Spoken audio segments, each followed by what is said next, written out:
صدای انجیل تقدیم می کند. درود بر شنوندگان ارجمند. این صدای انجیل است، تنها صدای راستی و حقیقت که از ازل بوده و تا ابد خواهد بود. برنامه‌های ما همه روزه و در همین ساعت از رادیو روی امواج کوتاه پخش می شود. شما می توانید از طریق شبکه‌های اجتماعی فیسبوک، گوگل پلاس و یوتیوب با تایپ فارسی رادیو صدای انجیل با ما در تماس باشید. آدرس ایمیل ما از این قرار است: radioenjil@gmail.com. تکرار می کنم، آدرس ایمیل ما radioenjil@gmail.com و تلفن تماس ما 201 616 920 1791. تکرار می کنم، 201 616 920 1791. از شما دعوت می کنیم که به برنامه این ساعت صدای انجیل توجه فرمایید.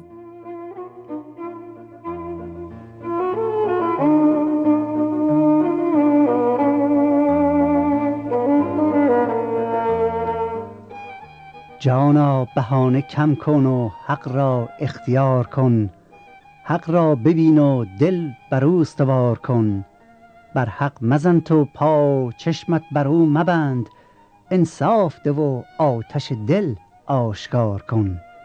تا چند به نیم ره بنشینی به قید و بند، برخیز و رو به ره کن و پشت بر دیار کن.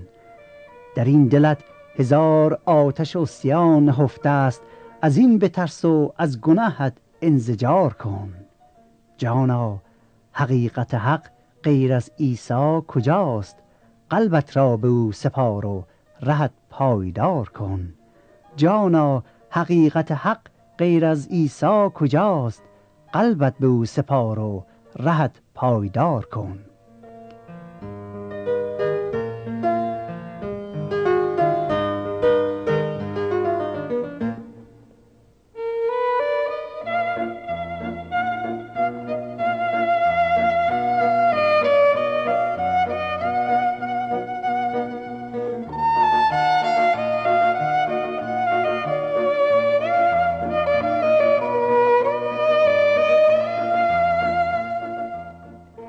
برادران و خواهران عزیزم، عاشقان حق و پاکدلان، درود بر شما.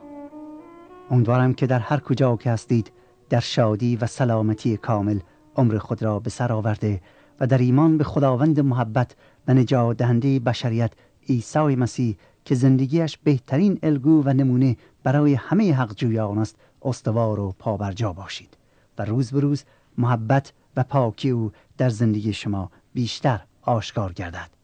من برادر شما و غلام نالایق عیسی مسیح کشیش رضا مسعودی نیم ساعت آینده رو در خدمتتون خواهم بود و زندگی یگانه منجی بشریت و تنها شفیع ما انسان‌های گناهکار را از کلام خدا براتون میخونم تا شما با تعلیمات و زندگی و گفتار و اعمال عیسی مسیح آشنا بشید و با دانستن حقیقت تعلیمات و گفتار و اعمال او را با دیگران مقایسه کنید و به آن کس که کامل ترین و شایسته ترین و عالی ترین است دل بدهید و او را مرجع تقلید خود کنید.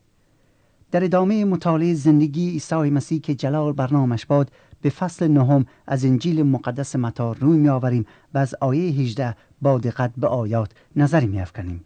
پس از شما دعوت می کنم که اگر در منزل هستید کتاب مقدس خود را به صفحه 14 بگشایید تا با یکدیگر آیات را مطالعه کنیم.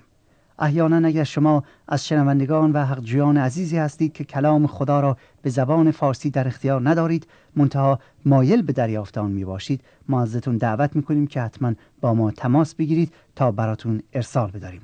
آدرس رو در پایان وقت اعلام خواهیم کرد. این برنامه رو از صدای انجیل می شنوید. عیسی مسیح مظهر معجزات و قدرت مافوق الطبیعه از جانب خدا در این عالم بوده و هست. در فصل 8 از انجیل متی با 6 معجزه او روبرو می‌شویم و در فصل 9 نیز 6 معجزه دیگر او بیان شده. در 17 آیه اول ما با شفای مفلوج و اثبات قدرت آسمانی مسیح در مورد بخشش گناهان و دعوت متی برای پیروی از او و کاری که مسیح برای گناهکاران میکنه روبرو می‌شویم. حالا از آیه 18 با یکی از بزرگترین معجزات دیگر که ثابت می کند او قدرت حیات بخشیدن را داره روبرو می شویم. یعنی عیسی مسیح مرده ای را زنده می کند. عیسی مسیح که قدرت حیات دارد مرده ای را زنده می کند. در این قسمت از آیات ملاحظه می کنیم که او چگونه دختر 12 ساله‌ای که مرده بود با کلامی زنده می کند. در انجیل مقدس لااقل 3 بار اسامی کسانی را که عیسی مسیح آنان را از مردگان زنده کرده اشاره شده و در تاریخ بشریت هیچ نبی یا پیغمبری، هیچ رسول یا رئیس مذهبی قادر نبوده و نیست و نخواهد بود که مرده را زنده کند. وجود این قدرت استثنایی و مافوق الطبیعه ثابت می کند که عیسی مسیح مافوق همه و برتر از هر کسی دیگری است که خداوند تعالی او را به این جهان فرستاده و خدا او را نه فقط به عنوان پیام آور بلکه به عنوان نجات دهنده و برگزیده نمونه کامل برای بشر فرستاد.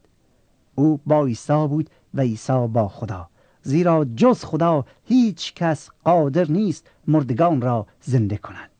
جز خدا هیچ کس قدرت نداره به مردگان حیات ببخشد. و حالا می‌بینیم که این قدرت خدا در عیسی مسیح به نحو مخصوصی آشکار میشه. اجازه بدید ابتدا آیات را که این معجزه بزرگ برای ما بیان میکنه اول خدمتتون بخونم و سپس در مورد آن توضیح به عرضتون برسونم. میخونیم: عیسی هنوز سخن میگفت که ناگاه رئیسی آمد و او را پرستش نموده گفت: اکنون دختر من مرده است، لکن بیا و دست خود را بر وی بگذار که زیست خواهد نمود. پس عیسی به اتفاق شاگردان خود برخاسته از عقب او روانه شد. و اینک زنی که مدت 12 سال به مرض استحاضه مبتلا می بود از عقب او آمده دامن ردای او را لمس نمود، زیرا با خود گفته بود اگر محض ردایش را لمس کنم هر آینه شفا یابم. عیسی برگشته نظر بر وی انداخته گفت: ای دختر، خاطر جمع باش، زیرا که ایمانت تو را شفا داده است. در ساعت آن زن رستگار گردید. و چون عیسی به خانه رئیس درآمد، نوحه‌گران و گروهی از شورش کنندگان را دید. بدیشان گفت: راه دهید، زیرا دختر نمرده است بلکه در خواب است. ایشان عیسی را سخریه کردند. اما چون از آن گروه بیرون شدند، داخل شده دست آن دختر را گرفت که در ساعت برخاست و این کار در تمام آن مرز و بوم شهرت یافت.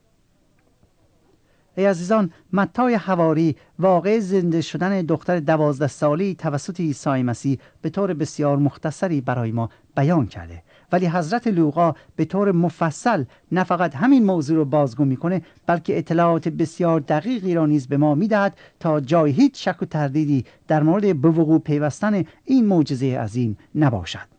همانطور که دقت کردید در اثنای انجام این معجزه عظیم معجزه دیگری نیز به وقوع میپیوندد و آن شفا یافتن زنی که به خونریزی شدید مبتلا بوده. از انجیل لوقا فصل 8 متوجه میشویم نام این رئیس که دخترش میمیره و مسیح رو زنده میکنه یایروس بوده که سرپرست عبادتگاه یهودیان بود. او پیش عیسی مسیح میاد و زانو میزنه و التماس میکنه که ای استاد به خانه من بیا، زیرا دختر 12 سالم که تنها فرزندش بوده در آستانه مرگ قرار داره. عیسی خواهش او را میپذیره، زیرا یایروس به او ایمان داشت. او ایمان داشت که عیسی مسیح قادر دخترش را شفا بده. چرا؟ چون دیده بود کسان دیگه که مریض بودن ولی الان سالم شدن، صحیح شدن. بنابراین به خاطر چیزهایی که دیده بود ایمان کامل داشت که مسیح میتونه دختر مریضش رو شفا بده. مردم زیاد دور عیسی جمع شده بودن. او با زحمت از میان انبوه مردم بیرون می آمد و همراه یایروس به طرف خانهش می رفت. در این اثنا یک زنی که شفا می خواست، زنی که مریض بود، از عقب عیسی میاد و به او دست میزنه، به ردای او دست میزنه. چرا؟ چون 12 سال بود که پی در پی خونریزی داشت و با اینکه دار و ندار خود را خرج دوا و دکتر کرده بود ولی شفا نیافته بود. منتها ایمان داشت که اگر به مسیح دست بزنه شفا پیدا میکنه. چرا؟ چون معتقد بود که از مسیح قدرت شفا بخش صادر میشه. همین که دستش به گوشه لباس عیسی میرسه، به ردای مسیح دست میزنه، خونریزیش بند میاد.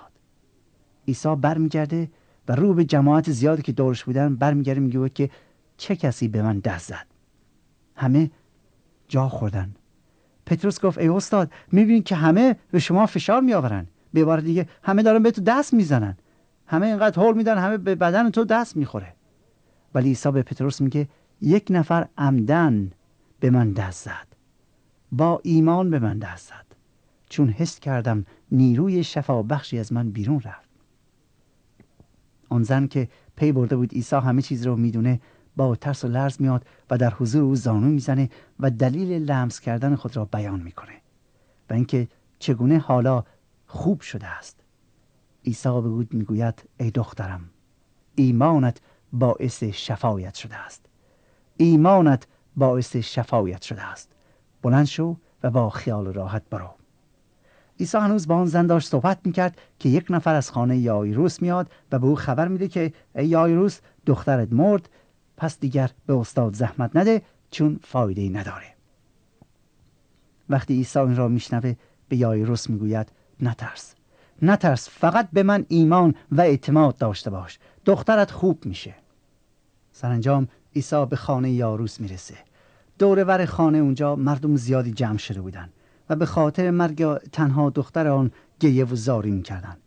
عیسی به آنها میگوید گریه نکنید، دختر که نمرده، فقط خوابیده است. وقتی آنان حرف مسیح رو میشنون او را مسخره میکنن. چرا؟ چون خودشون شاهد مرگ دختر بودن. ولی آنها متوجه مقصود مسیح از اینکه دختر خوابیده است و نمرده است درک نکردند. آن وقت عیسی همراه با 3 شاگردش و پدر و مادر دختر وارد اتاق میشن، یعنی پتروس و یعقوب و یوحنا و عیسی مسیح و پدر و مادر دختر.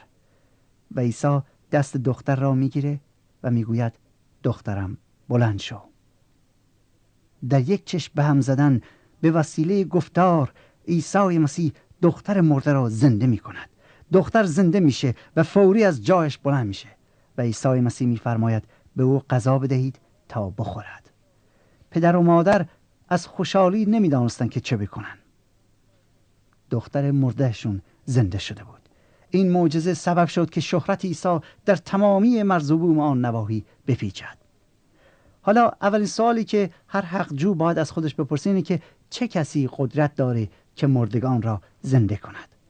شما که در مملکت هستید و دارید تحقیق میکنید، شب و روزتون اسم خدا رو میشنوید و میدونید که مذاهب دیگه هستن، باید این سوال رو از خودتون بپرسید، شما که حقجو هستید، که چه کسی قدرت داره که مردگان را زنده کنه؟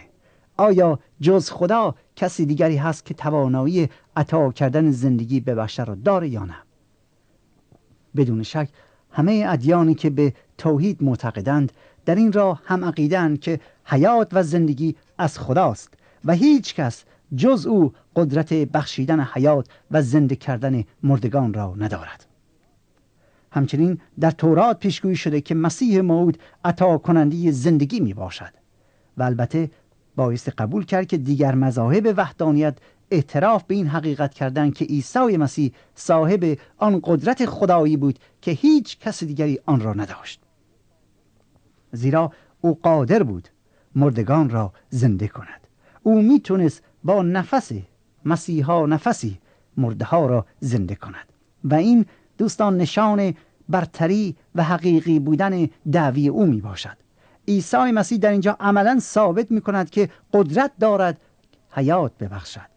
و دوستان عزیز، سوال مهمی که من و شما باید از خودمون بپرسیم اینه که اساس ایمان ما بر چه قدرتی بنا شده است؟ چه کسی راهنما و منجی شماست؟ آیا به انسانهایی که خود به خاک تبدیل شدن و تسلیم مرگ شدن توکل کردید و یا به منجی که مرگ نتوانست بر او غلبه کند و امروز زنده است و قدرت دارد مردگان را زنده سازد؟ یعنی اگر من و شما هم بمیریم ما را دوباره زنده خواهد کرد. خدا به نحو مخصوصی قدرت و توانایی و سیرت و شخصیت و ذات خود را در عیسی مسیح آشکار ساخته و این قدرت او که مرده را زنده می کند خود دلیلی است محکم برای اثبات این ادعا که او منحصر به فرد است و او یگانه منجی بشریت است. خداوند با بشر در عیسی مسیح به نحو مخصوصی صحبت نموده، با بشر تماس گرفته.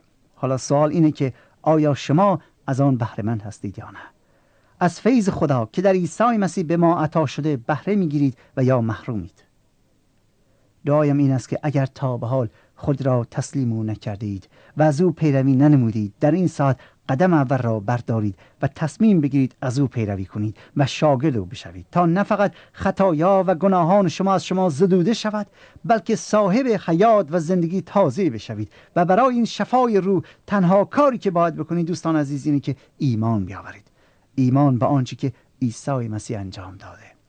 آنچه که من و شما باید بکنیم ایمان آوردن است و این واقعیت را در معجزه‌ای که مسیح برای آنان انجام داد و برای آن زن هم انجام داد بسیار روشنه. برای نمونه آن زن که به مدت 12 سال اسیر خونریزی بود و هیچ امیدی برای شفا نداشت، وقتی در مورد عیسی مسیح میشنوه که چه معجزاتی کرده، ایمان میآورد که عیسی مسیح میتواند او را شفا بده. پس با ایمان به این که عیسی مسیح قادر او را شفا بدهد پیش او میاد و به خودش میگه اگر حتی ردای او را لمس کنم شفا پیدا خواهم کرد. این زن ایمان داشت که در مسیح قدرت خدایی وجود دارد که قادر تمام ناراحتی‌ها و مرض و مشکلات و ناامیدی‌ها را از او دور کنه. پس با ایمان، دقت کنید، با ایمان به نزد عیسی مسیح میآید و دامن او را لمس میکند. کلام خدا میگوید بلا فاصله نیروی ایمان او به خاطر تماس با مسیح ثمر می آورد و شفای کامل پیدا میکنه. خیلی ها در میان آن گروه بودن که به عیسی دست می زدن و یا تنشون به وجود مبارک او می خورد. چرا؟ چون همه می خواستن به او نزدیک بشن، او را از نزدیک ببینن. ولی عیسی مسیح متوجه میشه که قدرتی از او صادر شده. برای همین بود که خواست ببیند که چه کسی این چنین ایمانی داشته. او میخواست دارنده آن ایمان را تشویق کند. پس میپرسد چه کسی به من دست زد؟ پتروس میگوید ای استاد، این همه مردم روی ما فشار میآورند. به عبارت دیگر همه به تو دست زدن و یا تو را لمس میکنن. اما مسیح مقصود دیگری داشت. سرانجام آن زن با ترس نزد مسیح میاد. وقتی عیسی مسیح او را میبیند، او را با آغوش باز میپذیرد و ایمانش را میستاید و به او میگوید ای دخترم، دقت کنید، ایمانت تو را شفا داده. یعنی به خاطر ایمانی که به من شفا یافتی. ایمان عامل شفا شد. ایمان عامل نزدیک شدنش به مسیح شد. ایمان عامل بخشش گردید. ایمان عامل نجات شد. و ای عزیزان، امروز نیز اگر شما با ایمان درست، ایمان حقیقی نزد عیسی مسیح بیایید، مطمئن باشید که نه فقط شما را به حضور خود خواهد پذیرفت، بلکه شما را از الطاف بی پایانش، از قدرت خداییش، از فیض سماویش بهره مند خواهد ساخت.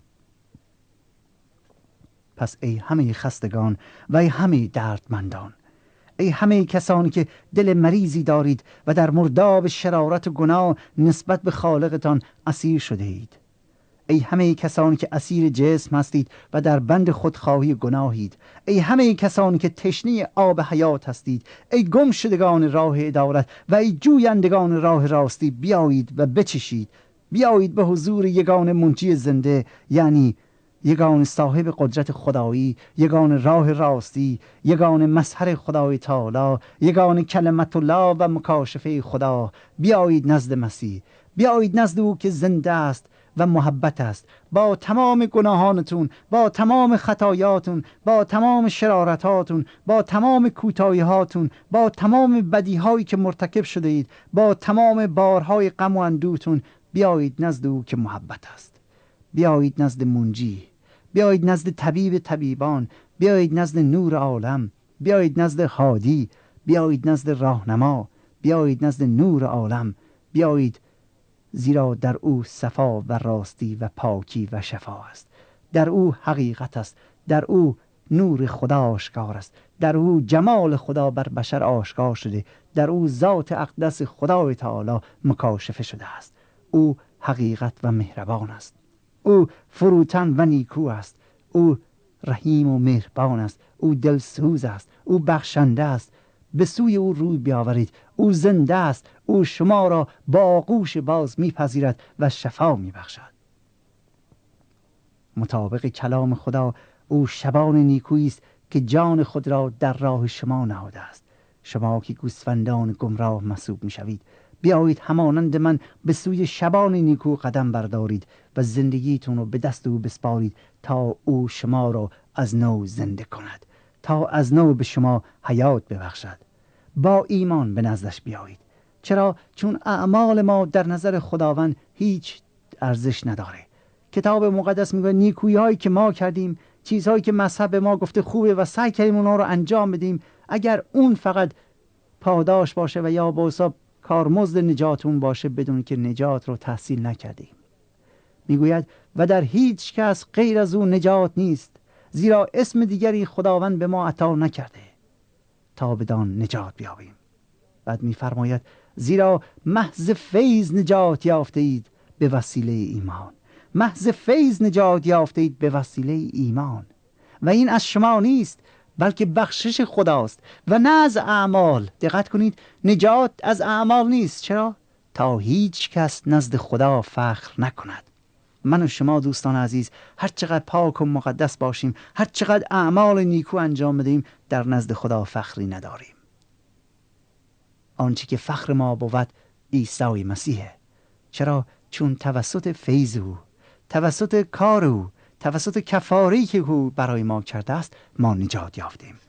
او قدرت داشت گناهان را ببخشه و الان با زنده کردن مرده ها ثابت میکنه قادره که من و شما را نیز حیات تازه ببخشد. و کلام خداوند میگه که تا ما صاحب حیات تازه نشویم، تا افکار ما عوض نشه، تا طرز زندگیمون، تا خیالاتمون، تا اعمالمون عوض نشه، هرگز وارد ملکوت خدا نمیشویم. زیرا این نوع زندگی که داریم، این اعمال و افکار، این نحوه تفکر که داریم، مقبول پسند خدا نیست و راهی هم به ملکوت آسمانیش ندارد. بنابراین با ایمان به نزدش بیایید، با ایمان به سویش بیایید تا شفا یابید، با ایمان از او پیروی کنید تا شما را آزاد کنه و از نو زنده کند. ای عزیزان، دعوت او را رد نکنید، چون هیچ کس دیگری مثل او نیست و هیچ کس دیگری جز او نمیتواند شما را حقیقتا منجی و نجات دهنده باشد. به راستی که زندگی عیسی مسیح بی‌نظیر بوده. وقتی که او به سوی منزل یایروس می رود، به او خبر می دهند که دخترش مرده. می گوید ای یایروس، استاد رو زحمت نده، دخترت مرده. ولی مسیح به یایروس می گوید تو به من ایمان داشته باش و این کافی است. ایمان داشته باش و این کافی است، زیرا به وسیله ایمانت دختر خود را باز خواهی یافت. و سپس اصطلاحی که مسیح برای مردم به کار میبره، یعنی این که میگوید دختر در خواب است، در واقع به معنی جدا بودن روح از جسمه. چرا؟ کسانی که با مسیح هستند و در ایمان به مسیح زندگی میکنند، دوستان عزیز، میدانند که معادی هست، روزی هست که دوباره از مرگ زنده خواهند شد. و جدای روح از جسم در کتاب مقدس به معنی خوابیدن تعبیر شده. بنابراین مسیح میدانست که دختر از نظر ما مرده، ولی در کتاب مقدس این نوع جدایی، یعنی جدایی روح از جسم، را خوابیدن مینامند. مرگ برای ما مسیحیان در حقیقت یک خواب محسوب میشه. در رساله اول تسالونیکیان حضرت پولس به این امر مستقیما اشاره میکنه که ما مسیحیان به خاطر مرگ امید خود را از دست نمیدهیم، بلکه رحلت ما از این عالم در واقع کامل شدن و به انجام رسیدن آینده من میباشه. زیرا پس از رحلت از این جسم و عالم با عیسی مسیح خواهیم بود. کلمه مرگ کلمه است بسیار سرد و تاریک و ناامید کننده. برای همین است که وقتی ما مسیحیان عزیزی که به او ایمان داریم، عزیزی که دوست داریم، آن کسی که به مسیح ایمان داشته و از میان ما می رود، نمیگوییم که این شخص مرد، بلکه میگوییم آن شخص به خواب فرو رفت. چرا؟ چون استادمان، چون منجیمان، چون خداوندمان عیسی مسیح بر مرگ غلبه کرد، بر مرگ که بزرگترین اسلحه اهریمن است پیروز شد و در طول حیاتش در این عالم ثابت نمود که قدرت داره که ما را از چنگال مرگ ابدی برهاند. خود او فرمود هر کسی که به من ایمان آورد اگر زنده باشد تا ابد نخواهد مرد و اگر مرده باشد دوباره زنده خواهد شد.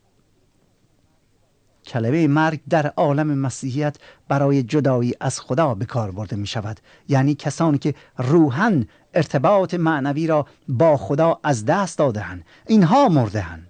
زیرا تا ابد از خداوند دور خواهند بود. امیدی برای آنها نیست مگر اینکه توبه کنند.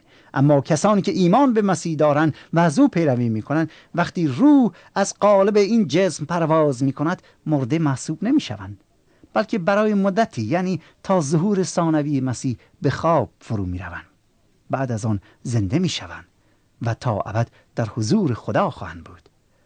آنانی که مقصود مسیح را از خواب بودن یا جدا بودن روح از جسم درک نکردند، او را مسخره کردند. چرا؟ چون خودشون با چشمانشون دیده بودند که دخترک مرده است. منتها چون بصیرت معنوی نداشتند، آنچه که مسیح فرمود را اشتباهاً درک کردند، مقصود مسیح را نفهمیدند. و دوستان عزیز، یکی از دلایلی که ما کلام خدا را سعی می‌کنیم به زبان عامیانه براتون بیان کنیم همینه، تا شما نیز مبادا خدای نکرده کلمات و جملات مقدس و آسمانی انجیل را به علت نبودن بصیرت روحانی اشتباه بفهمید. این حقیقت را به خاطر بسپارید که خدا روح و راستی است و کسانی که میخوان او را بشناسند باید با روح و راستی در او تفکر و تعمق کنند. کلام خدا شاید با عقل سازگار نیست، چرا؟ چون عقلمون نمیتونه درک کنه. ولی دوستان عزیز، این نشانه این نیست که بایستی ردش کنیم، بلکه همیشه بدانید کلام خدا مافوق عقل بشری است. کلام خدا فقط با عقل امور روحانیت رو بایستی درک کرد، یعنی بایستی با یک بصیرت روحانی درک کرد. برای همین است که کلام خداوند به ما میگوید که دعا کنید تا روح القدس بر شما بیاید. روح خدا بر شما قرار بگیره و این روح خدا به شما بصیرت معنوی میده. این روح خدا فهم روحانی میده تا وقتی که آیات شریف را میخوانید براتون آشکار بشه، معنیشو درک کنید. چرا؟ چون خیلی ها هستن وقتی انجیل مقدس رو میخونن با واژه‌های روحانی روبرو میشن، اون رو رد میکنن، مسخره میکنن، چون نمیفهمن معنی این آیات چیه. ولی در کلام خدا اسراری هست که اگر روح خدا با شما باشه، اگر قلبتون، چشمتون دست خدا باشه و بصیرت روحانی داشته باشید و حکمت روحانی رو طالب باشید، اون رو خواهید یافت.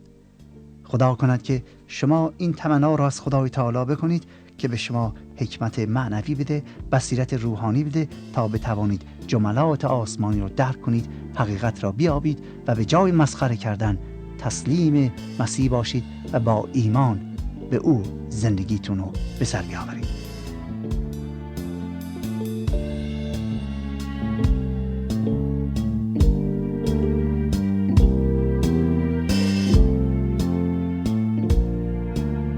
آنچه شنیدید برنامه‌ای بود از رادیو صدای انجیل.